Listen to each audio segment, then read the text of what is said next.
I'm Joshua Dare with Prestige Woodworks.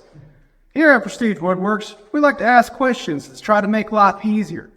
We had an issue where we had our castle caps with the grain going this way, but we have a cross grain right here. So Carl asked the question, one of our co-workers, why can't we have cross grain castle caps? So we asked our good friend Paul Akers at FastCap's if they could do anything to rectify this situation. So now we have the straight grain, boom, cross grain castle caps.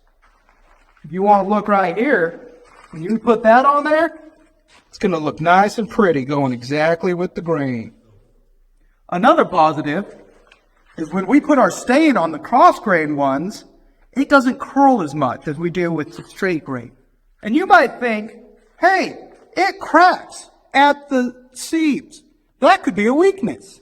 It's actually not, because it adheres to any inconsistencies in the cabinet.